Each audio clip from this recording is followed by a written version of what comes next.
the Brown boys, the Brown boys, the Brown boys, we the Brown boys, the Brown boys, we the Brown boys.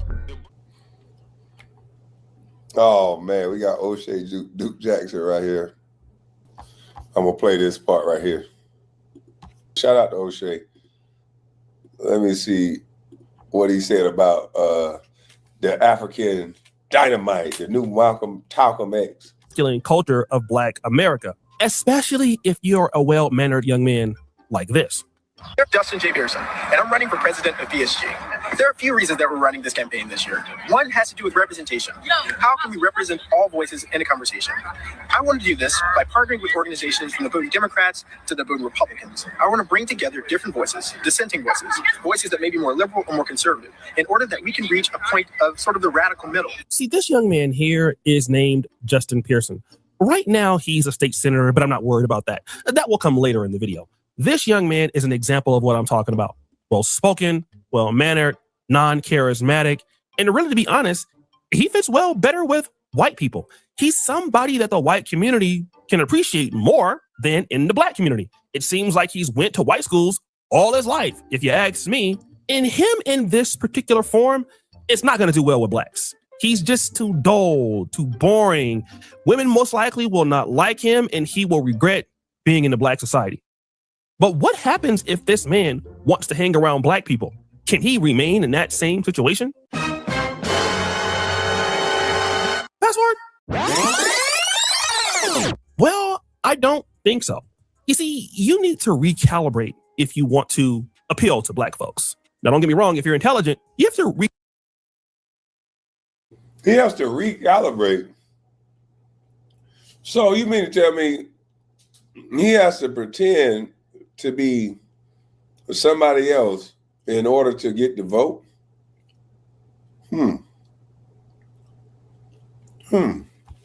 So is all these people actors? How does he go from a well, clean-cut, well-mannered guy to now he's shouting and acting idiotic? And that behavior got him thrown out of his seat.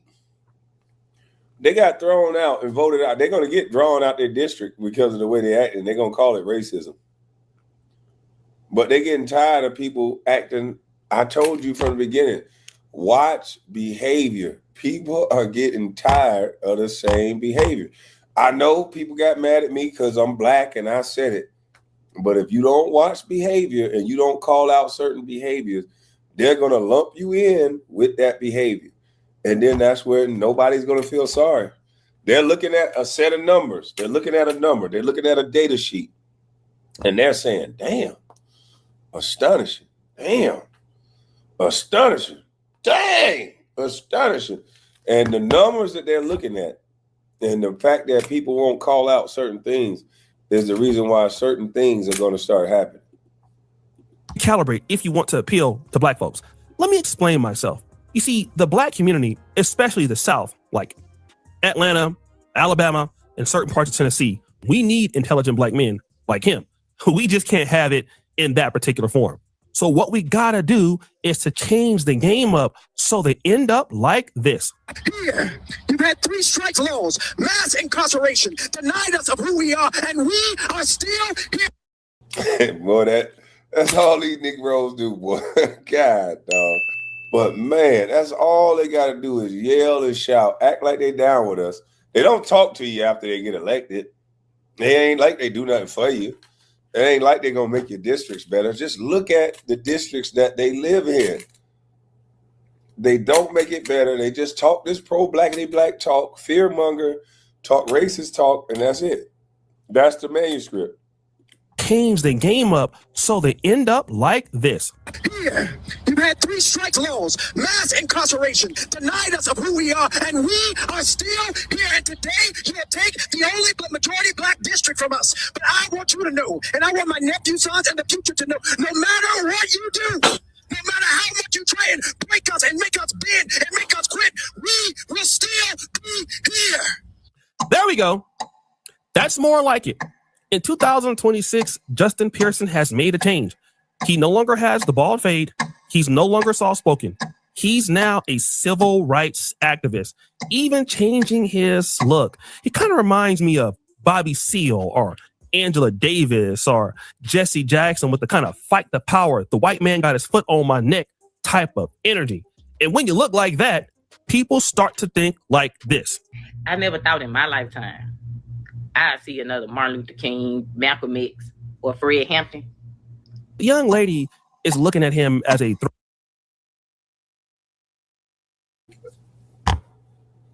Lord have mercy. Oh, man. When they said that shit about me, I said, you compared me to Martin Luther King? Have you lost your mind?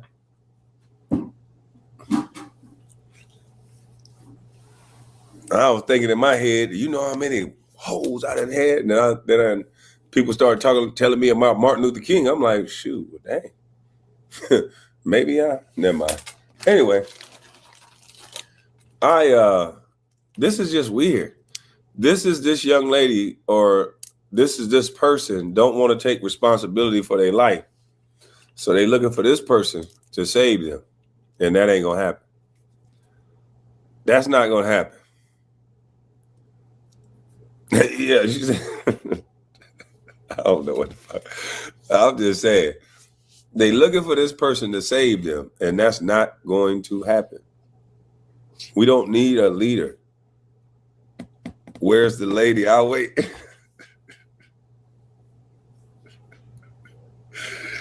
Y'all ain't finna get me flagged, bro. Young person.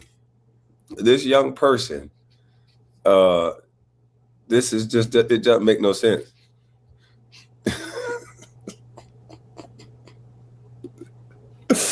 I'm not messing with y'all. Let me play the video. throwback leader. And I'm pretty sure in 2016, he never saw himself like that. But there's a reason for this. You see, as I said before, Justin Pearson is the son of a preacher, and he's well-educated, he's very talented, and he's a member of the Tennessee House of Representatives. But it would be very difficult for him to go viral in a city like Memphis if he's that real soft-spoken black guy. It won't front. And to be honest, his real appeal is to the black community. And that's why we saw this wicked ass transition from here in 2016 to 2026. And don't get me wrong, he has some pretty good ideas politically that I don't disagree with. And I will talk about that another time. But he mostly goes viral for stuff like this. I believe in a division. People who've been ostracized coming to the well. I see white folk and black folk. I see queer folk and straight folk. I see rich folk and poor folk coming from the block to the well of life. Now, this is interesting. He's having some kind of talk at a rally, and his speaking cadence is... So this is all they got to do year after year. Talk real loud. Talk pro-blackity black. What is this guy's policy? Does anybody know? She called him the second coming of Martin Luther King. What is his policies? What is he doing to make the place better? I guarantee you, with this charade he got going on, he don't got to do nothing for that district. They only see this guy at rallies, I guarantee it. This is crazy. Very similar to that of a Baptist preacher getting ready to close a sermon. And that's interesting because we've seen in 2016, he clearly has the ability to articulate himself without all of the theatrics. But in the case of this, he's being very theatrical, and it seems unnatural, as if he is forcing this, but the people are hype and they love it. But wait, there's more.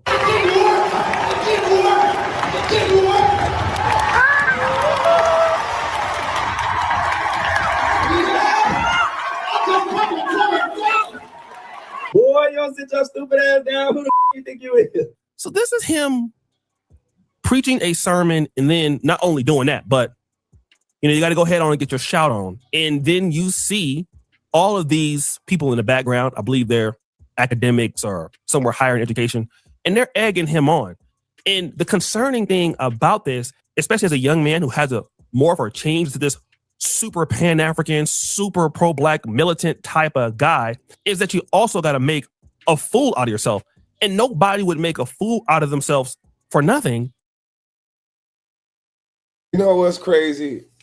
This is actually sad, and it's actually sickening, because there will be people out there in the world that call me a coon, but because I think this Negro is full of shit. And they'll call me a coon and say I don't support black people because they think he supports them. In the real world, you can't get nothing done if you can't sit. Let me explain something to you. Let me sit up. Let me sit up for a second. Let me explain something to you. In the real world, behaving like that don't get you nowhere.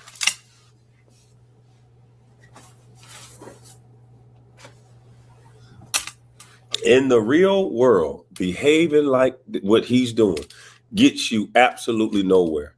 Not one contract I signed, not one important thing I've done in life ever was I represented by somebody who was behaving like this, or I myself ever behaved like that. If you can't go, how you get a deal done is you got to be able to sit down, articulate the term, talk to a person, and allow them to speak back. Talking about race, jumping up, shouting and yelling, they're not going to take this guy serious. So if he's representing people, acting like this, no wonder we are disenfranchised. Nobody's going to deal with somebody who act like that. Just because you think he's pro-blackity black and that's the way to do it, when it comes time for the adults to come into the room and get things done, they're not going to let him in the room. Don't shit get done like that. This is why the only time I can agree with Stephen A. Smith is when he said, you got to vote Republican one time, or you got to at least threaten to do so. Because if somebody got your vote, just hook, line, and sinker, why would they respect you? Why would they? You're going to vote for them anyway. Why would the other side do anything for you? You don't give them your vote. So we're just in no man's land. We just vote for the same guy people that don't got to do nothing for us because you're going to vote for us anyway. And when men have used women like that all the time, if they know they got that girl at home, they go out in the streets, they do whatever they want to do. Once that woman apply pressure and say I'm finna leave, that's when that nigga be like, oh, that'd be the first time he see his girl when she with somebody else. You can't allow people to just take advantage of you like that. This is taking advantage of you. They think you so stupid that all you got to have is a Negro that act and look black, even though this is a dweeb pretending to be this way. But as long as they give you this dweeb, they know that if you dress him up like a clown and have him act like this, you guys are so dumbed down, they think that, oh, this is all they need. Just give them a showpiece. Keep them feeling good. They don't give a damn. They just want to make them dance, make them loud, make them jump. That's what they like to do. This is crazy. What is this guy going to get accomplished? Sit him down and ask him, what is your policies? What do you see in the next 5 years for your constituents? What do you want for us in the community? I guarantee he'll just start talking about Trump. Like, why do we accept this as a community? With all these so-called smart people in our community, why do they accept this? I'm not educated, but I can't accept this. This shit is stupid. I would love to sit down, and when he finished jumping around and sit his dumb ass down, I'm going to say, what is your policy, sir? What is your plan to bring economics in here so people ain't running into Rite Aids and Walmart? Like, what is your real strategy to bring some money into this economy? How are you going to keep these kids safe?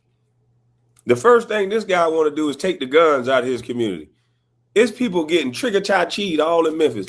They talking about they going to stop mass shootings by making guns illegal. Well, newsflash, genius. The people who got guns, they're not going to use them legal. They're going to use them legal or illegal. This is sad to me. I don't think this is funny at all.